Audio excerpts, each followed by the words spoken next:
Welcome to a brand new Justin Hamilton podcast. On today's episode, we are returning to the world of TV with Steve Molk as we discuss some of the new TV shows that have cropped up since we last spoke together, and also some of the shows that we have continued to enjoy over the last couple of months. And then I'm going to chat to Molk, and then at the end of it, and I say this in the body of the podcast, but at the end of it, I'm going to pop back and discuss the surprise episode of The Bear that dropped called Gary. And I hadn't had time to watch it before Molk and I were recording, so I thought I'll throw that on at the end of the podcast. So stick around after Steve checks out. Before we go any further, I dropped a new blog on Substack. This is about me just already being exhausted with the discourse over the trailer for the new Christopher Nolan movie, The Odyssey.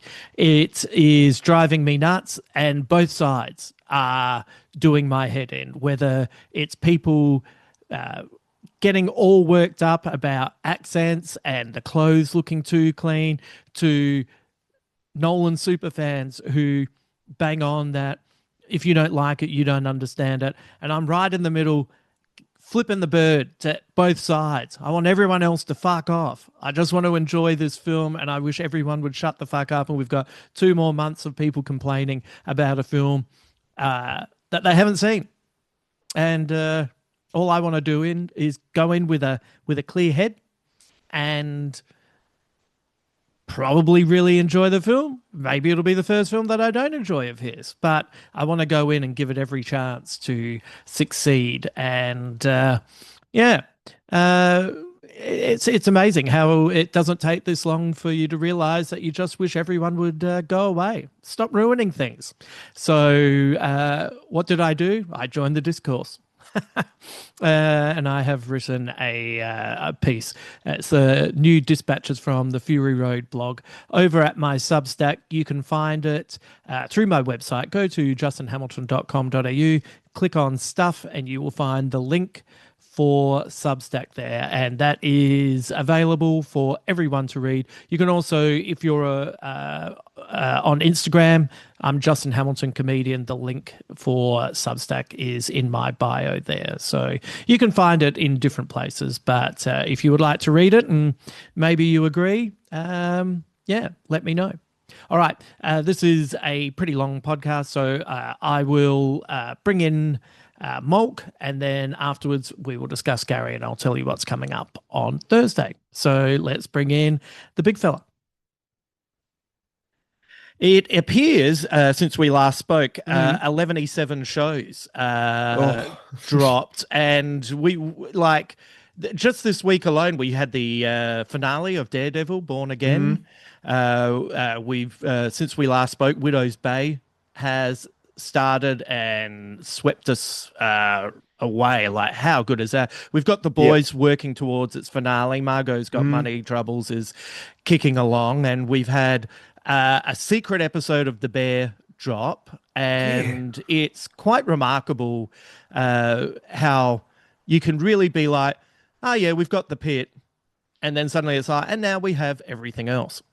Oh, and it's not that the pit was masking it from us. I think sort of very smart to some degree that these people went, we'll let the pit finish and then we'll drop our shows. Yeah.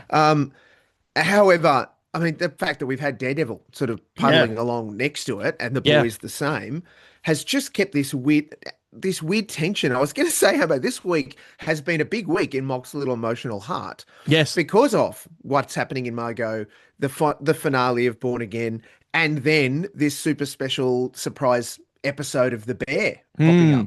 That's just taken me. I'm ready to cry and I'm ready to laugh, and it's all happening at the same time. It's a lot of emotions. Let's jump in. Why don't we start off with Margo's Got Money Troubles? The latest episode this week was. It's I've seen a little bit of pushback against this series, and I find it quite interesting because I think this show is pretty self-assured. I think it Mm. knows exactly what it wants to be, and I think it's a hard needle to thread, which is uh, a show about a young woman being positive about her body and about her approach to how she's going to deal with things. Mm. But then there are ramifications that come out of nowhere, and there are extremely serious conversations that are undercut with hilarity. Yes. Specifically, the incredibly disappointing and serious story conversation that Margot has with her mum, Michelle Pfeiffer, when her mum discovers that she's an OnlyFans Mm. artist, and then and that's such a it's such a cruel conversation, and there's a lack of empathy, and all the way through that terrible moment in Vegas, the two of them are on her mum's hen's night, and they're Mm. both wearing little tiaras with fake dicks on their heads that are wobbling all the way through the conversation, and that to me is just great It's TV. such a great touch, isn't it? Because that's what happens on hens nights. We Yeah, know that ladies get a little bit loose, but to have this really serious conversation yeah, and they have either just not realized the ludicrosity of the fact that they've got dicks on their heads yeah, or have pushed through so hard that they are in this zone where we need to have this conversation yeah, and they're just like eye to eye, yeah, which means that the blinkers are on and they're not seeing the dicks wobbling on each other's heads, which would break any normal human. yeah, The thing I'm loving about Margot's Got Money Troubles is that it is just striding confidently towards its end yeah. and unapologetically. I think that Mm, the storytelling around Margot being pragmatic about needing to pay the bills and care for her child, mm, as much as being confident in her body and what she needs to do, and that this, like with a little cajoling, made mm, sense for her to be able to do that thing. The relationships that she has with her mum and her dad. And mm. oh my God, like Nick Offerman, I will watch in anything. As Jinx, he's been incredible. Oh Like yeah. so, so good. Even just when he went to visit the father of the baby. Oh Lord. Like, what are you doing, Jinx? What are you doing? And that's a conversation that you never want to be on the other side of the desk from, right? Because yeah, he's Yeah. gonna crush you. Yeah, yeah. If you get a young woman pregnant and it turns out her dad is an ex-wrestler who's probably had a lifetime of roids and smashing shit, maybe just give her a good mark and don't seduce her. Yeah, and make sure you pay some money. Care for the kid. Pay some money, mate. Do your bid. Yeah, So yeah, look, it's been so far just really, really great. yeah. And I agree. I think we talked about it last time that her flatmate um is doing a good job as being sort of that supporting character without sort of capturing the frame, Mm, but still steps in when the story needs her to, but we don't learn heaps about her. And I think that there's a whole story that we could get, just in her. Um, Plus also the two OnlyFans creators that Margot is collabing with. mm, And the way that Hungry Ghost is opening opening doors for Margot. mm. But then of course in this week's episode, shit gets a bit real. Yeah, And that's yeah. yeah. And this is by the way, uh, just getting back to the argument. Yes. I have been notorious for being in a uh, you know, in an argument of some sort, and also just being totally distracted by something like snot on someone's face or something like that, and I lose the like I can't continue with the argument because I've been too distracted, Hmm. and I find that can sometimes be worse when you suddenly start laughing. But it's like sometimes you just you bring yourself out of a conversation Yeah. and you realize the ridiculousness of it, and sometimes it works, sometimes it can make both people realize. But if the other person's really angry, Oh ah, fuck. oh well, You cooked. this has made it so much worse. But Yes. yeah, the like I think there's I've heard a little bit of pushback, especially I've heard some guys that are fathers to daughters, Mm. and this kind of I don't know, the sense that this show is saying that OnlyFans is a legitimate way. Oh, well, I don't know how to make money. I'll do OnlyFans. And I think that is a simplistic misreading of the show. And I also I think most of the guys that talk this way have probably come from money, and they don't Mm, understand that, like, people with money are, for the most part, disconnected from the realities of the world. Like, just this week, Emily Blunt, who I really admire as an actor, mm. said, "Hey, ladies, if you don't like your job, just quit and get a job Just that you quit. like." And it's like, Yeah. yeah. Why don't the ladies do that? Why doesn't the single mum with working three jobs with two kids without a husband, or a father, or a man who is part of this equation, who's not providing any financial support, just quit, babe. She should just quit. Just quit. Get the job that you want, babe. You'll be Yeah. right. Come on, And babe. Hey, and so lady. and so that kind of way of looking at things is really dismissive of the way people will have to struggle and do whatever they can to provide, not just for themselves, but more importantly for the child that they've brought into this world. And I like that, Jinx points out in this episode, hey, you're being a writer, like you're still creating. Mm. You do have this thing going, and there is ramifications for it. She hasn't thought things through. Like, it's not like it's all shits and giggles. She's made mistakes, and Oh, there's yeah. ramifications to those mistakes. Mate, Margot is of the age with, parallel to a whole bunch of young people that I'm currently studying at university with. And I have the glorious benefit, let's call it that, of Yeah, being nearly 30 years older than all of them. yeah. And seeing some of the things that they do and hearing some of the things they talk about, and I always go, that is foreign to me. I Mm, don't understand a lot of that. mm, There's going to be some consequences to what you're suggesting. yeah, Cool. I'm not going to step in and say, hey, look, if you do this, blah, blah, blah. This is the reality of what young people face when their frontal cortex hasn't fully formed yet, mm, right? Like when all of that stuff is still to come to pass. mm, And is what allows us to take risks and do some of the things that maybe other people might say that's not sound. So you do it because, well, hey, well, what's going to matter? Well, the mm, matter is that it might be a simple consequence. The consequence might be great, or the consequence might be, oh, I've got some shit to deal with for the next 10 years or until I can scrape all of that off the internet. mm, Whatever that looks like, that's what it's going to be. And mm, I think the reality of it is that how great is it that it takes um, a professional wrestling father who mm. sounds like has been a bit in and out of her life anyway, to remind her that being creative is still open to her in what she's doing as much as around what she's doing, should she choose it. And Yeah, that he's not judging her for making that choice. In fact, he becomes very supportive. yeah, Um, and in doing that, it's just about being available to her yeah, and caring for her and loving her. He might think, he doesn't say this out loud if that's the case, but Jinx might think that Margot's making a huge mistake doing this OnlyFans thing. mm, But hell, he's got a little person that he loves dearly as grandfather yeah, that he wants to see cared for and provided, and he can't drop cash all over them. yeah, And he can offer some of the stuff that he knows intimately to be able to say, well, this is how you could make your performance yeah, more engaging or better, or like, I want to support you in this. yeah, Hell, if there were more of us that had that kind of opportunity while our, lobes were still coming together, yeah.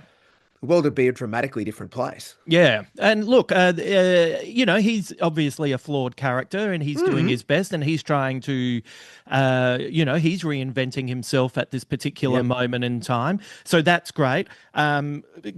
Getting back to the housemate, I'm guessing we'll get a season two. I'm hoping we'll get a season two. Plenty of Yeah. backstory there to, that can be a storyline for the next season where we learn more about her. Third, uh, playing a little bit against what you would expect, who is a goddamn delight is Kenny. Yep. Like, good on Kenny. Like, he's set up as a particular archetype, and Greg Kinnear is very, very funny. But Yes. and you can see Michelle Pfeiffer's character craving that sincerity, but that sincerity is a lot. Um, you know, his I'm still laughing thinking about when she comes out of the bathroom and the pose he's worked on to look seductive for them to have sex on their wedding night was so Yes. goddamn funny. So good. Oh man. But his reaction to finding out what she does, and he's a deeply religious man. He actually gives a properly deeply religious response, and it's not one of these people who say they believe in God and live by the tenets of God, and then proceed to be the most racist, sexist, homophobic assholes you ever met. He actually lives what he preaches, and it was such a kind of really nice moment, even if it upset Jinx because he thought, oh, he'll say something bad and now I'll get my my ex back. But Yeah, everything in right. that, like, there was so many things going on in that scene. Margot's willingness just to be open with him. Like, I think this does not feel like a series that is running out of story. I think there's heaps to develop from it, Yeah. right? And I'm really looking forward to the upcoming. It's only 2 episodes left, Yeah. you Yeah. know. It's moved Like, along. oh, mate, Yeah. one can only guess, what the next couple of gear changes will be through those episodes as far as how this is going to roll. Yeah. Certainly the on one hand, the reality of trying to maintain your anonymity as Mm, an OnlyFans creator, and the reality of people finding out who Hungry Ghost is, yeah. that started to really kick in for Margo, and there's some pain in that for her. And that, I mean, you could explore that for an entire season, right? The Yeah. Yeah. reality of who I am versus who I'm pretending to be. Yeah. It's really great, and the I found the final scene in this episode I found to be a real gut punch. Mm, I've got some people that I'm close to who are single mums, yep. and look, I'm just going to be honest about this. In 90% of the single mums that I know, the exes are for the most part what uh, Latin scholars would call a piece of shit, and the fact that the move now is to uh, claim the child that Mm, they have kind of showed no interest in. It was one of those things that I found to be a real gut punch, even though, yep. but on behalf of my friends who I know have gone through all sorts of bullshit because guys can just be, newsflash, terrible.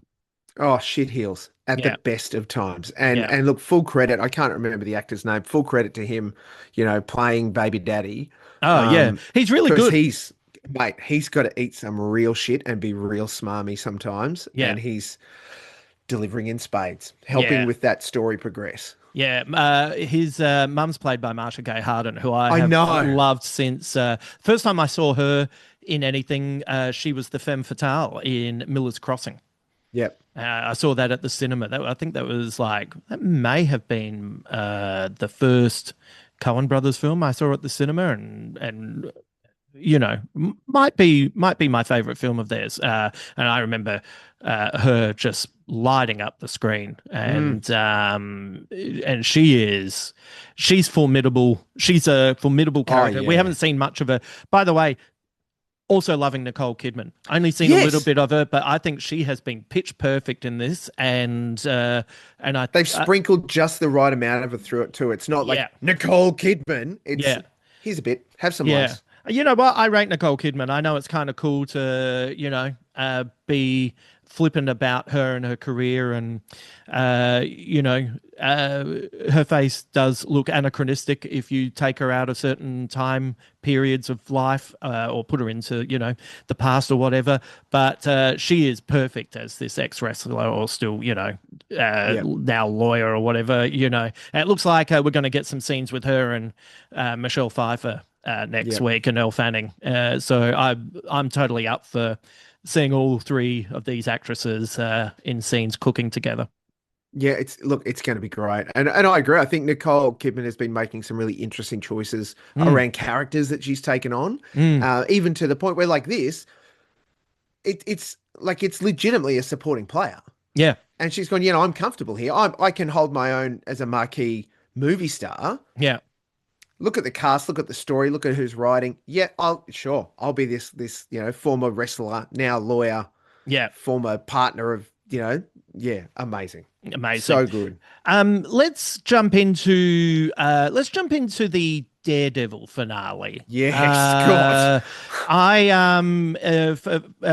For those just as a little bit of a recap, the mayor Wilson Fisk has been running New York in a very corrupt way. He is and using his love of the city to further his criminal enterprise. Yeah. He's got a task force that is breaking the laws, and Daredevil has been on the run with Karen Page, trying to Mm. fight things at a ground level, and we end up in. I was glad that Matt Murdock returned Yes.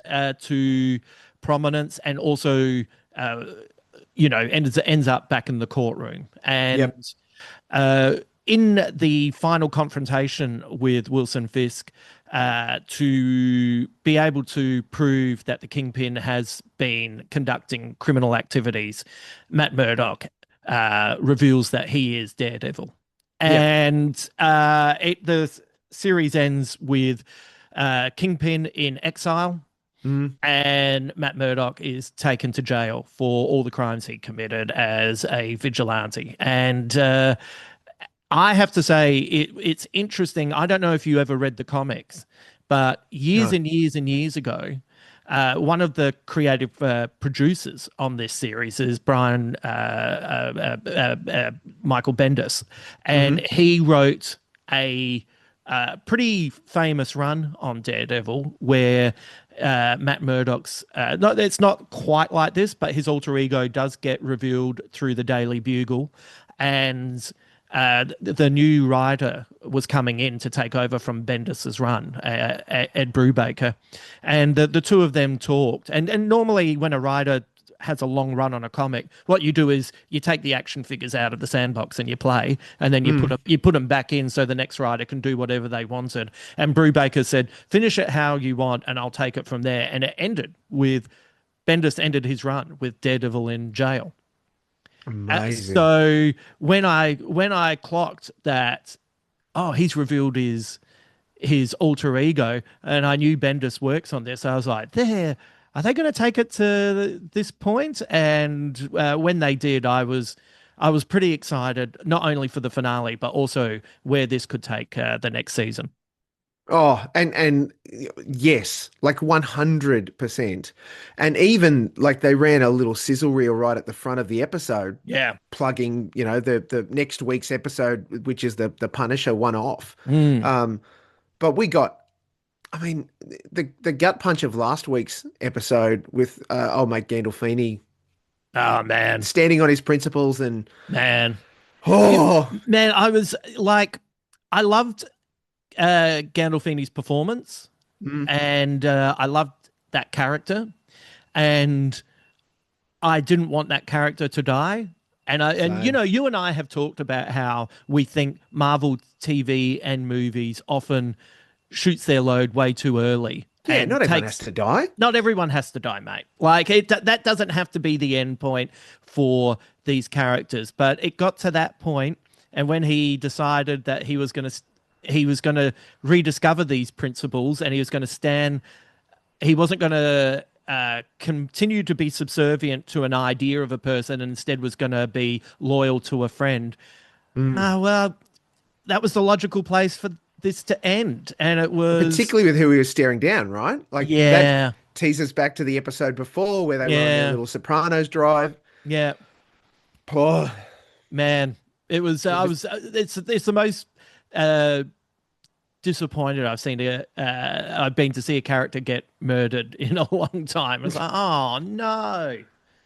So we get all of this tailing together. Jessica is you know doing everything that she needs to do in the context with Daredevil around trying to address the Wilson Fisk stuff. Yeah. The court case is barreling on. We get some resolution for that.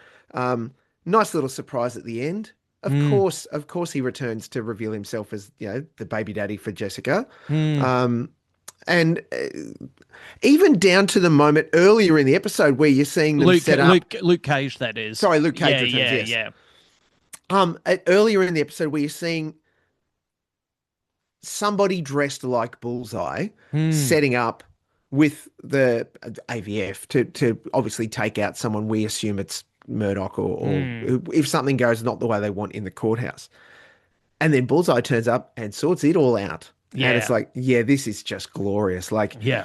we are pointing to inevitably what we got post, the court case ending, Mm, just Fisk versus New York, right? mm, Like it was channeling towards this, and to have, I thought it was brilliant the way they juxtaposed Murdoch in prison in a nice, reasonably tight shot, whereas we've seen him distant for most of the episode, most of the series. mm, Tight, well framed, wall behind him. He's in prison. He's in his yellow jumpsuit.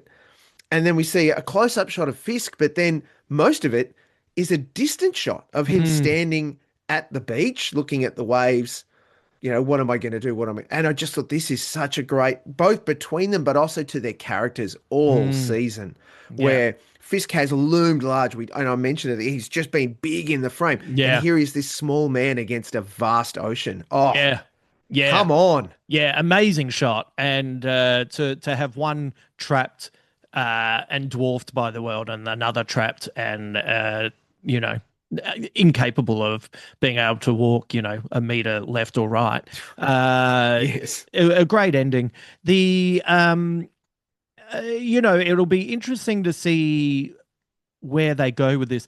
So I was reading that I try not to get into box office or ratings Mm. because it's I feel like there's too much emphasis placed on that kind of stuff. But the numbers for this season of Daredevil have not been as good as the last season, Mm. and there's been people are trying to work out why. Is it because the last season they filmed a lot of it and then they scrapped it and then brought Mm. in new people, and then this season they think that maybe the parallels with what's going on with the government has been a bit of Bit a close. turn off. Yeah, yeah. And I think that is disappointing because I think this has been, for the most part, a really good season.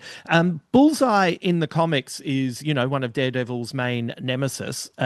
and is notorious for Frank Miller's run, where he's the one who initially kills Elektra. But I quite like the TV series version more because I think there's a little bit more character and nuance to Bullseye, and I've really enjoyed that emphasis on kind of giving what is essentially a psychotic murdering Mm. supervillain a little bit of character. I think they do a good job with that, yeah, and like Wilson Fisk has a lot of levels to him as well. Oh, mate, and let's not just step past psychiatrist lady who Mm, had been attacked yeah, Heather. earlier, Yeah, taking on, ostensibly, we assume, taking on the role now yeah, of you're putting the mask on herself. yeah, Holy shit, that just seemed to just happen in slow motion and then vanish. I was like, no, no, no, no, no. I mean, yeah, that's next season, right? But what yeah. happens here? Yeah, So good. yeah. Yeah. The also the when Fisk goes nuts and is just wiping out those people in Oh, costumes, yes. the shooting of that, he is so large. But I think what they've conveyed well from the comics is the fact that he is surprisingly fast. Like he's Oh, surprisingly and quick. strong. Yeah, Yeah. yeah. For But a it's big man, he's just going hardcore and not yeah. missing a beat, is he? Yeah, he's a proper, he's a proper threat, Yeah. and it was always, you know, the because he was originally a Spider-Man villain, and of course back in the Mm. day, Spidey's that Spidey, when he's written correctly, is especially when he's younger, is like an open mic male comedian, just can't shut the fuck up and Yeah. can't stop making jokes, whether they're good, bad, or otherwise. Which is part of Spider-Man's secret powers, is that he drives people nuts because he doesn't shut the fuck up. And Mm. so, he's often calling Kingpin fat boy and being quite politically incorrect back in the day, and often being taken by surprise and grabbed by the leg and swung around like a rag doll. So all of that Yeah. was, I thought all of that was great. My hope is that they drop Daredevil into the new Spider-Man movie. Get some eyes on the character. I think Mm. I don't know about you, but I put Cox's Daredevil slash Matt Murdock. I put him up there with Christopher Reeve's Superman and Hugh Jackman as Wolverine. Yep.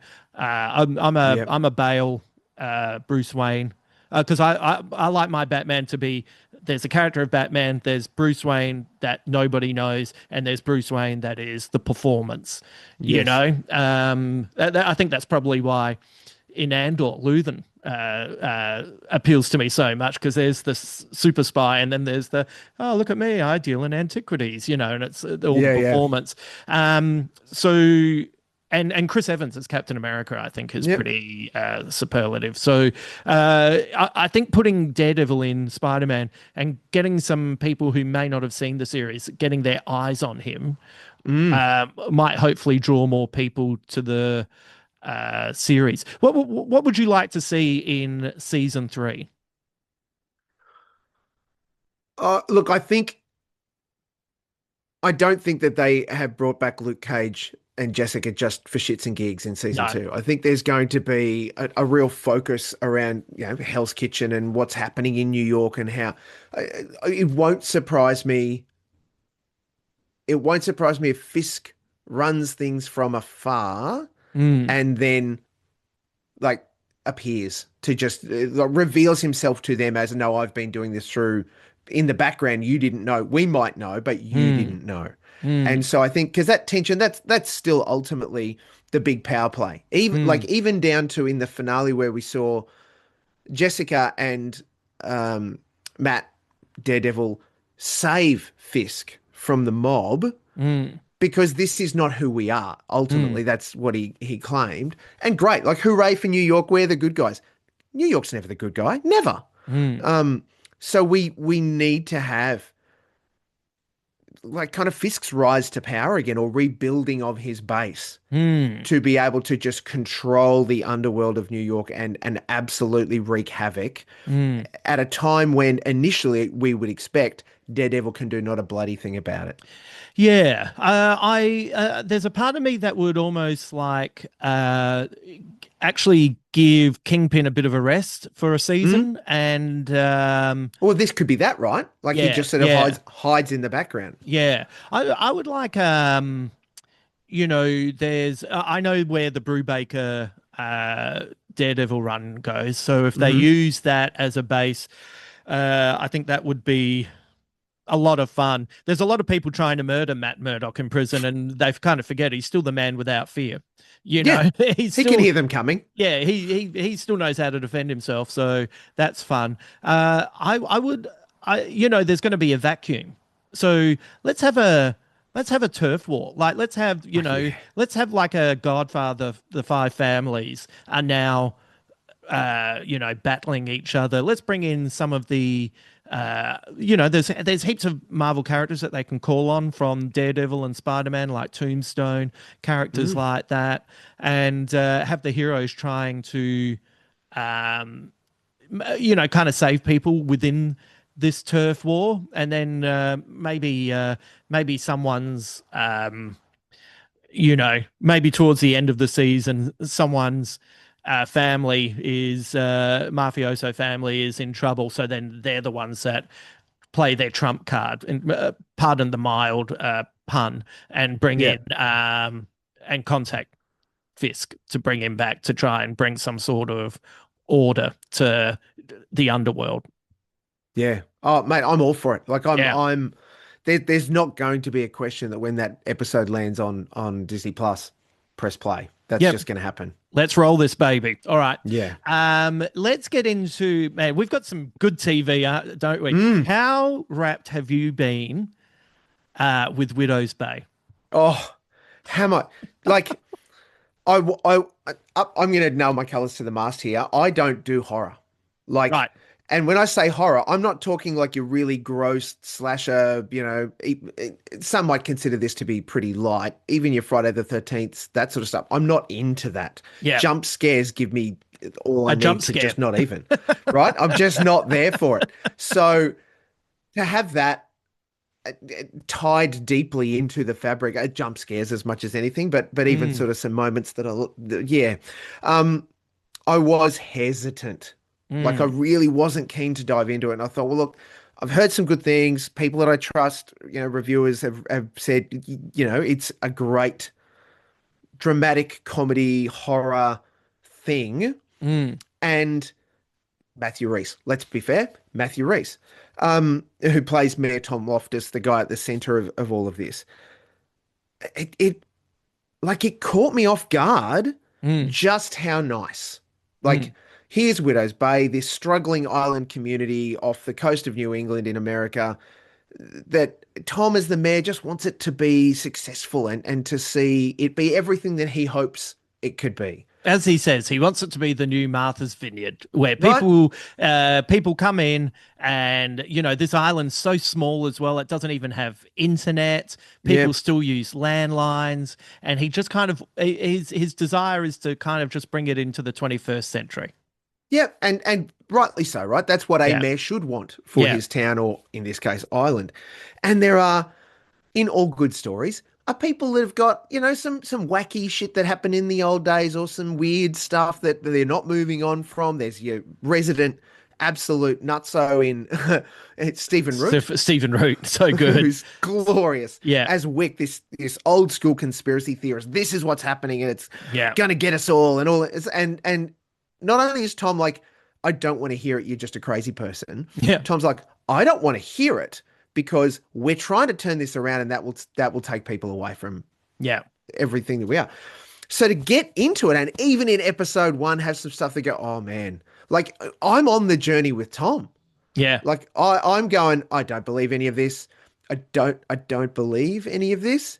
Yeah. I'm not sure I want to believe any of this. Yeah, there's because he just sort of believes all these stories that people keep telling him to be Us superstitions. stories. Yeah. Yeah, and they're old, and they just don't have any place in the modern world. There's the idea that anyone born on the island can't leave Mm, the island, and if they do, they die. sure. Right. There's an incredible sight gag in the first episode where Yep. the journalist from the New York Times comes to do a story, and Mm, he asks the mayor about the supposed stories about cannibalism in the old days, and the mayor's yeah. saying that's just not true. And then the camera pans back, and he points to a massive newspaper printout in a frame that talks about cannibalism in the 19th century. And so, what Yeah. about this? Says, I think it's just a misreporting. Um, Until this they is turn to cannibalism. until they turn to cannibalism. So to me it feels a little bit like we've taken the mayor from Jaws Mm, and put him in a Stephen King story. a Stephen King comedy, right? Yeah, yeah, It's yes, 100%. but Like it it's is the it's Tom Schneider's all over it. and everyone's sort of saying, like don't do this, do the, and he's just like, no, we're going ahead, we're moving ahead. Yep. Um, it is like laugh out loud funny, Mm, and 3 episodes in, I have been absolutely creeped out a number of yep. times. Yep. And that's it. Like it's a 10 episode series. We're 3 episodes in, so people that haven't seen it can catch up really easily. Hmm. And it's one of those glorious things where the episodes are 30 to 40 minutes. Hmm. We're not going to lean heavily into, we'll stretch it out to an hour, or Hmm. no, the story can be told here. And this week it might be 30, or I think the first episode's 45-ish. Hmm. And then the second episode's like 36-ish. Mm, It kind of bounces in that length is not demanding. mm, However, it's an immersive story that the time goes mm, because you are taken in, and the really well layered nature of the story across the episode, mm. where at the first episode, super skeptical Tom. No, of course nothing's going on. Blah blah blah, and then sort of a hint, and then a hint, and then something. It's like, oh, okay, now Yeah, I have to watch the second episode. yeah. Um, and the cast that they've assembled around Reese as the Oh, people of the island wild. is like I fell in love with Jeff Hiller in Somebody Somewhere Yep. as the friend, that getting connected to the whole center of the tale, and as just another person working at the council with Tom Yeah, is excellent because he's got the right amount of, but it's just always been like this, yeah, and I've grown up in it. I just accept it. Why are you doing this? To also know that's a bit weird, but also he's a bit quirky, and there's a yeah. bit of weird stuff going on here. Kate O'Flynn, who plays Uh, Patricia. so good. Like from the moment I think it's the first episode where the mayor is saying, we've got this journalist from the New York Times coming to do a Mm, story, and the first thing she says was, "Did you mention my paintings?" And I went, "Yep, I know this character. I know yep. exactly who this character is. She's like she's often the best character in any scene that she's in. She's so funny. And channeling a little bit of Shelley Duvall from The Shining, and just her Yeah, look yeah. is great. And I have read somewhere that there's an episode that basically she's the focus of Oh, great, great. in like coming up. So like yeah, please let's make that happen. Well, it's Um something that we should also point out for people who haven't watched it. It does, it is a modern TV show, obviously, mm, but it also at the moment is a bit old school in that it's Monster of the Week. yeah. Like we had a ghost house, we've had sea hag, we've had Mm, fog. Like it's kind of playing into the old tropes, and then suddenly, it's the mayor from Jaws in a Stephen King comedy that's designed like the X Files. yeah, and because it's played in modern day, and everyone but Tom, who's clearly he's moved to the island, he wasn't Hmm. born and raised there. Hmm. Um, Everyone else on the island just kind of accepts either that weird shit happens, Yeah. or they know that weird shit has happened in the past, and that's, oh, well, that's where these superstitions have come from. Yeah. Or like Wick, Yeah. no, there is reasons that harken back to our early roots, when Yeah. Widow's Bay was first established, and that you need to understand there is the guy who plays the lighthouse keeper, that his character is comedy gold Yes. because Oh everything he man, does is at a distance, mate. and it's all from Tom's perspective, and it's The so good. his narration of oh, don't get on the push bike. He's riding a Yeah, bike. no, Oh no, he's stopped. No, leave don't the take the bike bike. there. Well, just leave it there. Like it was so funny, and you cannot underestimate just how good Matthew Reese is. Yep. He can do more with a reaction than a lot of people actors can do with a 4-page monologue. Yep. And he's delivering in spades. It's you feel Tom's heart for the place. He's proud of it. He wants to Yeah, see it succeed. yeah, And he just, at this point, he's just seeing everybody coming up with this, particularly Wick, right? That's his main nemesis in this. Just they're trying to subvert and thwart him when yeah, all he wants is to succeed. Because if this succeeds, the island succeeds and everything gets better for everyone. yeah, So Wick, go away. Shut up. yeah, Just don't be here. yeah, And yet, stuff that Wick is saying, or that casually gets mentioned by yeah. other people in the mayor's office, like Rosemary or whatever. It's just, what are you people doing? Can you not see this? And then, like, it's later in that episode, you get, hang on, such and such brought this up, and oh shit, that thing is a thing, or Yeah. we're meant to connect those dots. But no, it can't be, right? We can still be skeptical with Tom. The characters are so well written that at the end of that last episode, I was like, give me an episode about that doctor. Right? that passive aggressive doctor who was such an asshole, but Oh, he did was you get making your me laugh. medical degree as well? Yeah. Like he's reacting like someone who comes in and tells the doctor, I've Googled this and I know what it is. But he's on Mm, an island where nobody can use Google. So where's the attitude coming from, mate? right? Um, And it, more of the sheriff, please. more of Like, the sheriff. Yes. he's just tired, right? It's a one Yeah. horse town for him, and he's just over people causing trouble. Yeah.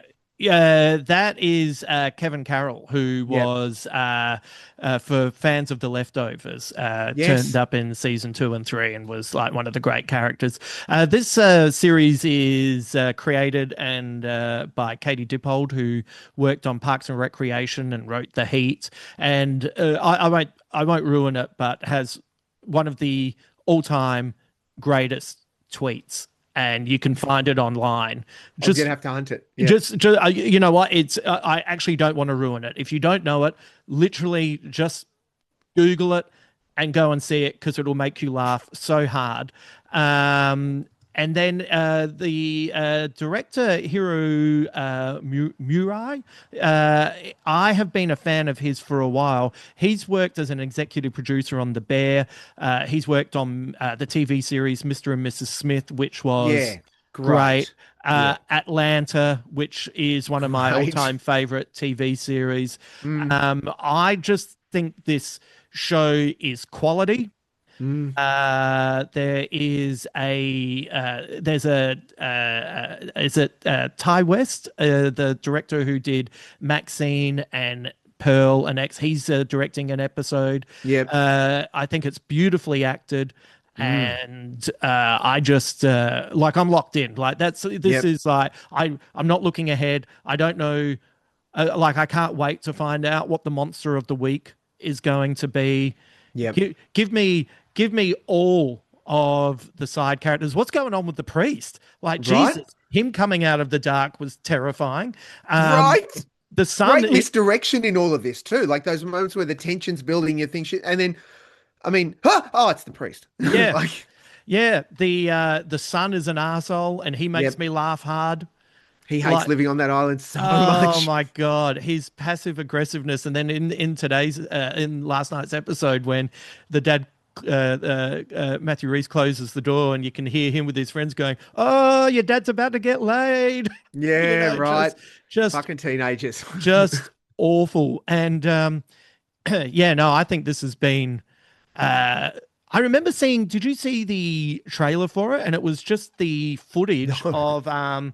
It was when he stays in the hotel in the second episode, and he just Yes. puts on the TV, and it's that weird video about the island, and it just like all the things that are filmed for this show are so weird. Mm. Like in that one, the guy just walks off and it just follows him for ages and the camera doesn't move. In today's last night's episode, the camera the guy goes to leave the room and he can't open the door and he just stands looking at the door and it's just playing in the background while it's it's it's really you know it's got the DNA of Twin Peaks. Mm. It's got the DNA of Jaws. It's got the DNA of Stephen King.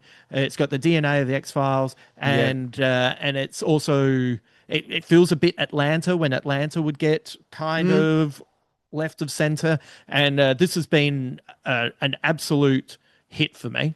Yeah. Oh, and 800%. No, I didn't watch the trailer because I got the press release and stuff about it and went, Right. that's not for me. You can say that it's comedy, but as soon as it's talking, dark horror, it's like, no, I don't need any of that stuff, which is why I wasn't going to watch it. Yeah. So I didn't watch the trailer. Yeah. It's like, it's got all of those great, like Massachusetts, American history, dark grays and the lighting is iffy and all of that Mm. sort of stuff that adds to this tension and builds in that this is a place that's like, sure, it might be nice to visit if I'm a local, but if I'm not from around town, unless it is a Martha's Vineyard where they've turned it into this massive, massive tourist trap, I'm Mm. not going to Widow's Bay. Mm. Um, and that's of course Tom's desire. We want to turn this around. Oh, like I said, it doesn't even have to be the jump scares. Yeah. It's the way across the episode they build the tension. At times with a step that you go, oh no, no, yeah, oh yeah, why? Well, hang on, why did the light go out, or what's going on over here? but at other times it's like so incremental that you don't even notice it, to the Mm, point where it's like might feel your chest tighten, or your breathing speed up or shallow, like all of those good things mm, that when you get that payoff, oh, here's the thing, or this is the stuff, it's like, oh, that you come away from the episode going, not only do I feel a little bit of relief, you feel unsettled, mm. and you also feel, and I have to watch the next episode. Yeah, So good. I reckon Widow's Bay is going to clean up yeah, at the Emmys next year. It's on Apple TV yeah, every Wednesday. The episode is yeah, dropping. As I said, 3 are out so far. There's 7 to come. yeah. You know what I did? I watched Widow's Bay and then genuinely got creeped out a couple of times and then went, oh, thank God I've got Margot's got money troubles. And then that finale happened. I went, oh God damn. Now I'm Damn it. angry. I should have Right? I should have gone to bed creeped out rather than Right? furious.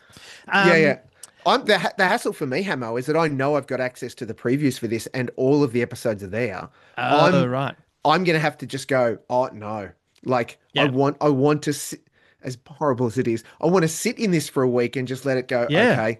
And that's weird, and Yeah. that's weirder. Like whatever's coming, Yeah, let's go. yeah, yeah. Don't ruin the weirdness by just moving on from the sea hag. I want to, Right? Jesus Christ, like, Jesus.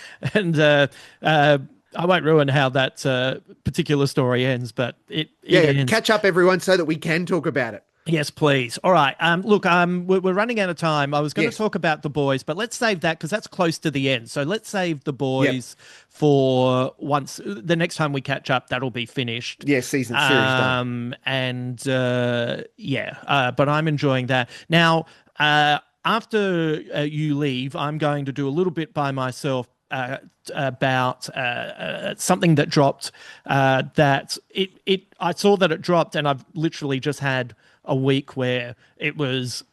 I had to watch Widow's Bay before we caught up. I had to Yes. watch Margot's Got Money Troubles before we caught up, and this I just had to put this aside. So what I'm actually going to do is we're going to discuss this briefly. I'm going to watch the episode, then I'm just going to Yep. add something to the end of this episode. But for those people who don't know, out of nowhere, FX, Hulu, however you watch things, Disney dropped a secret episode of The Bear. Surprise. Like Surprise. technically the 39th episode of the season. Yeah. And as a part of it, it's as in just the release, Disney have also confirmed that season 5, which is coming on the 26th of June, Mm-hmm. all 8 episodes will land at once. That's the final season of Yeah. The Bear. Yeah. So the glorious thing about this as a surprise episode is that it's not it progresses the story, but not in the way that you might think. It's a flashback road trip story. It Yep. is just Mikey and Yep. Richie, so John Bernthal and Ebon Moss-Bachrach, before ostensibly or early in the season, Mm. like series 1, Yeah. or before series 1, before Mikey yeah, died. yeah, Mikey's still alive, and they've kind of hinted at a road trip. I feel like They've Richie talked has about it. Richie's talked about it. Yes. And in fact, even had, because I've done some reading since, there's a flashback where he's having an anxiety attack Yeah. to this road trip. So Yeah, I as soon as I saw what it was, because we've, people who are long-time listeners of this podcast, we've done every episode of The Bear, as you have with me as Yep. well, and so as soon as I saw like the hint of what it was, I immediately remembered that anxiety attack. oh man, and it gives us like so much foundational understanding Mm, around who Richie is mm, and the relationship that he had with Mikey. Of course, we can't develop Mikey's character too much because, we don't see his growth like we've seen Richie's. mm, But what we get is a real great moment of time and place that helps us build reference to when we met Richie in season 1. That's really what I was trying to get at. yes. That this is who Richie was, Mm, and the love that he had for his cousin in Mikey. And it's in and of itself as a story. Jimmy has sent them on a job, which is to take a box from Chicago to Gary, Indiana. right. Spoilers, about a 35-minute drive away. Yeah. That's it. Yeah. And the day that is that road trip. Yeah. And the way we see those two interact, the stuff that we learn about their, and it's more than just a friendship, right? Like it's a kinship, it's a brotherly Mm, love that they have for each other. mm, And even down to little tag moments that give us, okay, so we can start to see a bit of why what became of Mikey. It mm, wasn't someone that was more aware or outside the picture might have gone, oh, hang on, we need to talk, mate. Like Michael, mm, we need to care for you.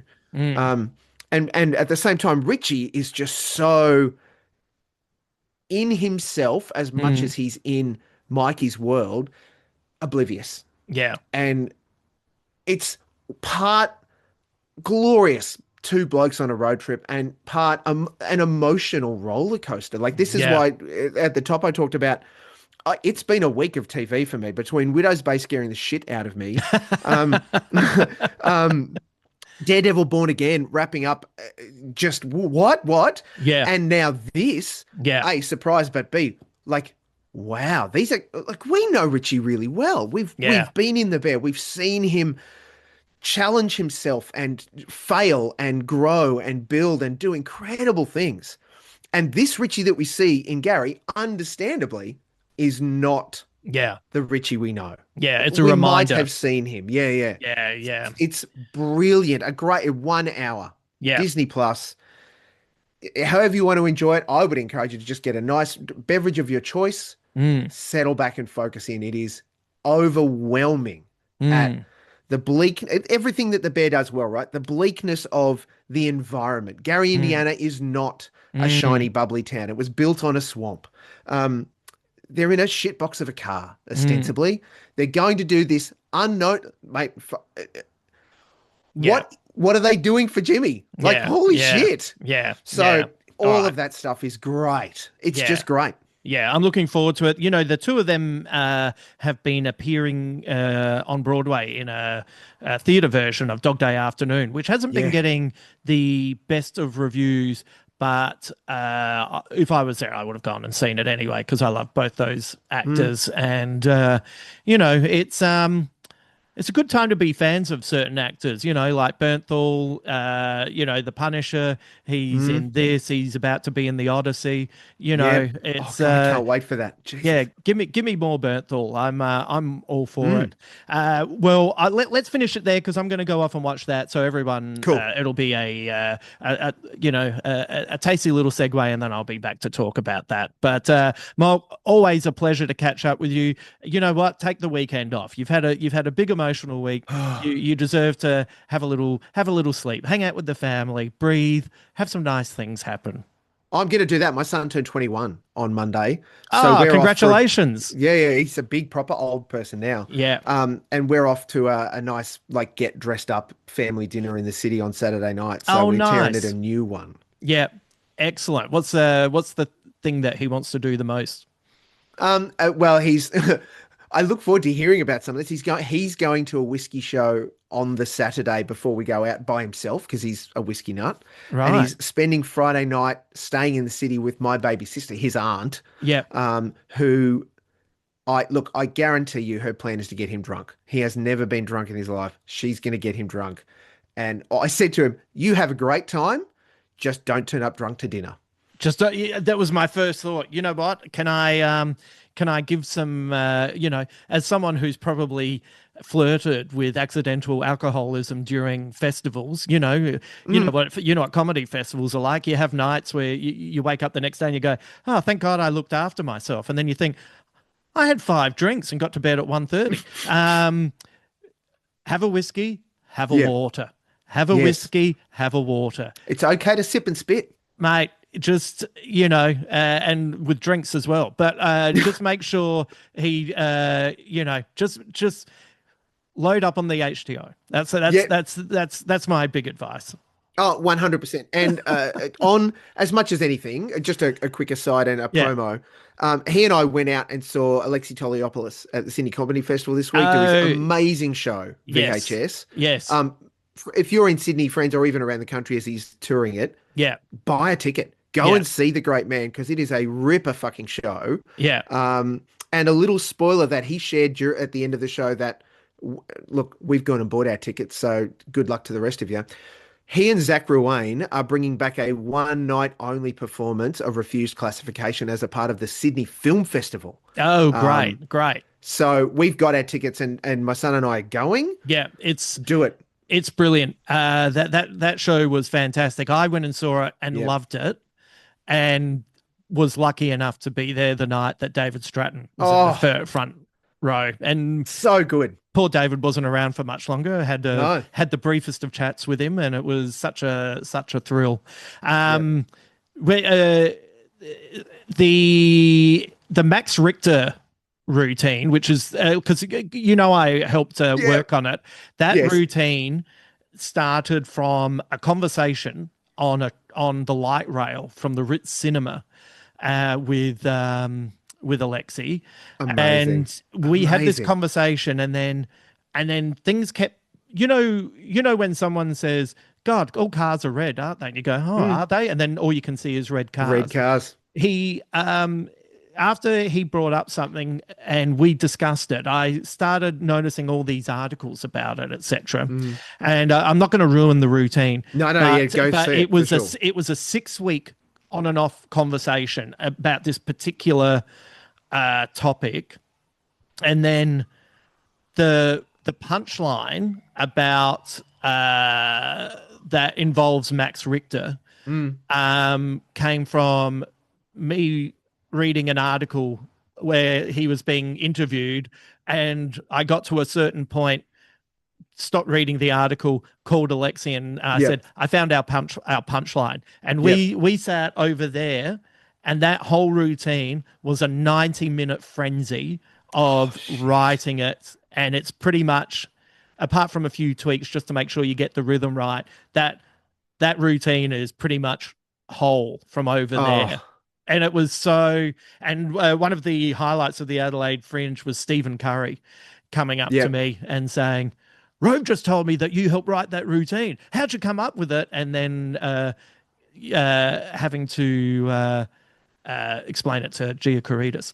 I was like, I'm so glad you all enjoyed that, because Alexi and I, as I said, it was a 6 week conversation Mm. distilled in 90 minutes into a 6 minute routine. Oh, it's a ball tear of a routine too, and Yeah. and the way that Alexi delivers it is golden. Yeah. Because in part, yeah, VHS, he's talking about movies that have shaped his life and influenced him and those sorts of things. The the subtle, sometimes not so subtle use of visuals that he has in Yeah. play Yeah. is excellent. Yeah. Yeah, I cannot recommend it. I mean, go see lots of people at the comedy Yeah. festivals, Yeah. right? Definitely go and see Alexi. It's a ripping show. Yeah. He's done great. And if you're nerdy fans like us, it's right up your alley. So Yes, so uh good. all right. Well, good luck for the weekend, and fingers crossed that your son just remembers. One Yep. drink, one One glass drink, of one water. water, because I don't want him to go out to a fancy restaurant and say, "I'll be fine with the bread, please." Yeah, no, no, we're having good steak for a good reason. Thanks, mate. Cheers, mate. All right. Before we finish up, let's have a little discussion about the episode of The Bear that dropped. It was one of those episodes that nobody knew was coming. And oh, maybe. Well, to be honest, if anyone knew it was coming, that nobody seemed to say anything. It's an episode of The Bear. It's not even kind of billed as an episode of The Bear. The episode is just called Gary, and what it does is it follows Mikey and Richie. And they have to deliver a package to Gary, Indiana, which is roughly, I think Molk said, is about half an hour, 35 minutes away from Chicago. And they have to take this package, and it should be a simple job for their Uncle Jimmy. And they have to be back by 5:15, because this is set before, obviously, the first episode of The Bear. This is when Mikey is still alive, but it's post the infamous Christmas meltdown. This story has kind of been hinted at in the past. Richie is still with Tiffany. Tiffany is about to give birth to the daughter. The last time we saw the daughter, they were all hiding underneath a table to discuss things at a wedding.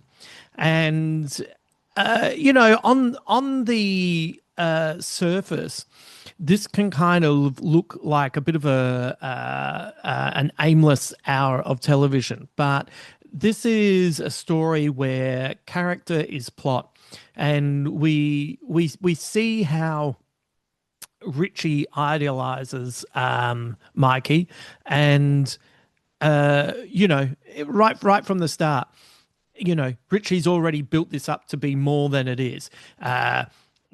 He can't believe that he's been given this job to do. Even Tiffany sees this as a big deal to be doing this for Uncle Jimmy. He packs a gun in his back of his pants because maybe something rough is going to go down for this package. Spoiler alert: nothing to worry about. You don't need a gun, mate. And he's even made a disc full of music to listen to. And Mikey is quite subdued to begin with. He is not really joining in on the excitement that Richie's feeling.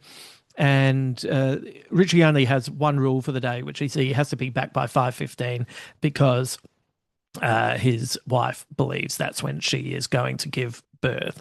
And that's what happened with her mum, and she thinks it's going to happen with his. And Richie's made fun of this for pretty much the whole episode. But if there's one thing we've learnt from The Bear, it is your family has an effect on you, and often the predictions of what happens for a life might not come through to the next generation down for spooky reasons, but just mainly because that's how life works. Shit is passed on. And everyone can make fun of Richie for having a wife who might think that this is all a bit supernatural, but in many ways he is correct. We have seen Mikey be, the best of Mikey, like the episode where we see Tina meet him for the first time, and he's really lovely, and he's a listener. I think that's one of the things that Mikey definitely has going for him. He can listen. He can take things in when he's at his best, but that is probably something that also works against him. He's probably in many ways listen closest to the mother, played by Jamie Lee Curtis, a woman who is probably almost definitely bipolar in some way. And probably because he's the closest listener, maybe he's taken the most damage because he's had the most difficulty in being able to reconcile the different aspects of her personality. And he's also taken on some of those attributes as well. And this episode, they have some kind of fun adventures along the way. And this is where I think it can kind of be misconstrued as aimless, but I don't think this is aimless at all. Like, they go and pick up some drugs. Mikey's keen to have a couple of bumps of coke to really kind of get the day going, and Richie joins in on this as well. They go and play some basketball against some kids, and the basketball scene is important because even while they're having fun and even while they're shooting hoops with young kids, there is an edge to them. Especially Mikey, the way they're joking around, the things that he's saying. Yeah, it's fun, but I didn't really feel comfortable in that scene until they drove off, because I just felt at any given point one of those kids could have accidentally elbowed him or could have said something back, and that whole interaction could have turned violent. And I think that's important because it shows where Mikey is going to end in this episode. In the end, they go and get something to eat. Richie's still having a great time. He's still bonding with his friend. The person they have to drop the package off to hasn't been in touch yet, so they're kind of killing time. And they end up in a bar, and Mikey doesn't even really want to go in, so Richie just kind of leaves him and heads in by himself. But eventually, a woman comes out. A woman called Sherry, and is it Sherry or Cherie? I've only seen the episode once, and you know, she kind of entices Mikey in, and inside Richie's hanging out with this woman and all her friends, and is being loads of fun, and they're playing a game called Fact or Fiction, and Mikey ends up heading in, and he manages to bond with this woman, and they still haven't heard from who they're meant to be dropping this package off for, and it's interesting. Mikey ends up in the toilet and is really bonding with this woman. It feels like he's listening, he's opening up, he's really kind of confessing who he is. And we know it's not that long after this moment that he suicides. So it's almost like he's making a confession as to who he is, or trying to understand who he is and where he's come from. But there's a real connection with this woman. Uh, and then eventually Richie realizes that Mikey hasn't been calling this guy, and they have to go. And when Mikey comes out, he's had a lot to drink by this stage. He's had a lot of coke, and we see him give a toast to Richie, which is quite beautiful, and then it turns and it's really nasty, and it's properly nasty, and it is a real insight into where these types of people can lose sight of their best attributes. And we keep seeing shots of scorched earth, which is probably a little bit on the nose, but I'm a fan of this show, so I'm happy to go with it. But that is what Mikey is doing, and he's cruel. He's really cruel towards Richie, and do we need to see this? Like, I think we kind of do know this about the character in many ways. But the thing is, this kind of explains some of the psychology of Richie. Because Richie's, after Mikey's died, he's incredibly faithful to his memory. And he's prickly about him as well. But this episode recontextualizes it a little bit, because Mikey sort of says that Richie's a fuck up and that he's going to ruin everything, and in the end, Richie does mess things up with Tiffany, and he does lose his way, and that's what makes his redemption through the business so much more heartening, and also why he's so angry at Kami as well, because it's not just about the memory of Mikey, it's about the damage that has been done, and what Richie's desperately trying to pull himself out of.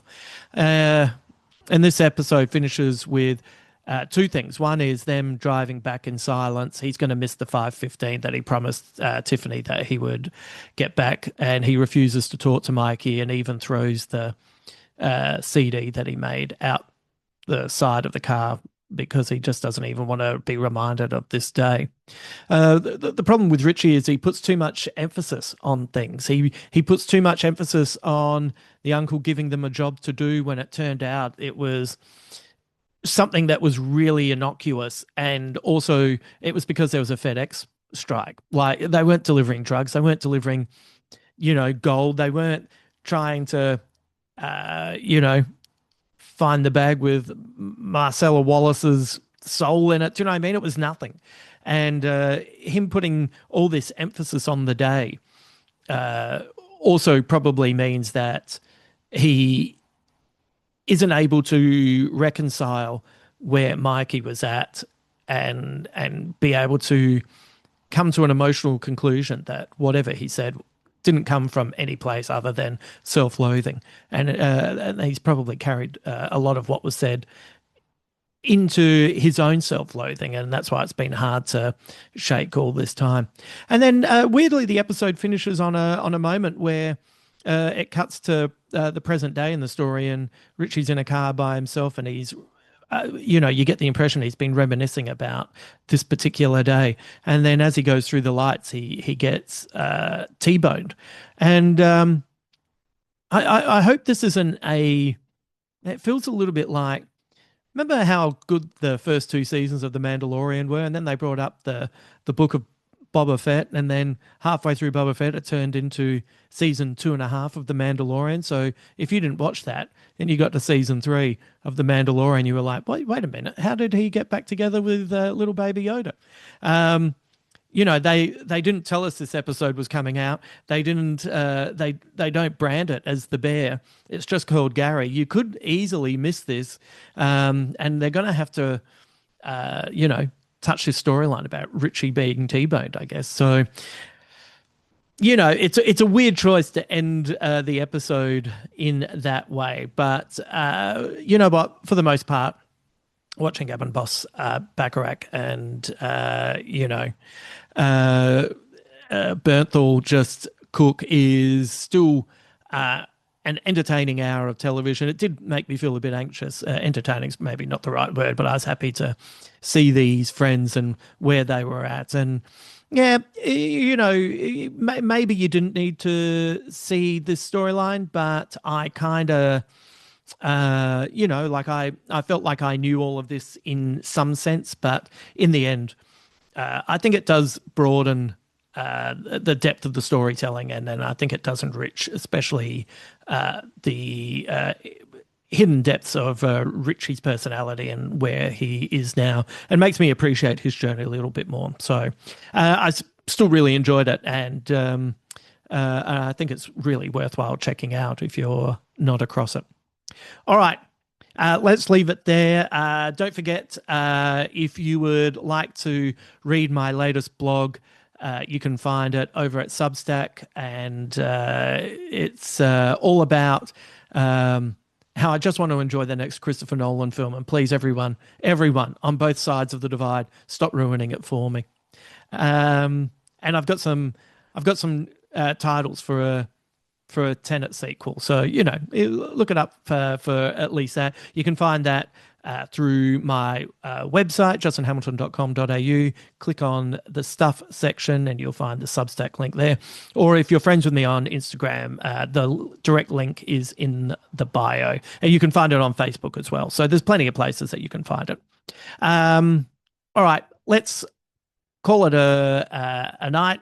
And thank you for joining me today. I'll be back on Thursday with writer-director Matt Vesely. We're going to be talking about Park Chan-wook films and movies that he's seen this year that he loves. He's a great talent, and I think you'll really enjoy it. So keep an eye and an ear out for that on Thursday. All right. Until then.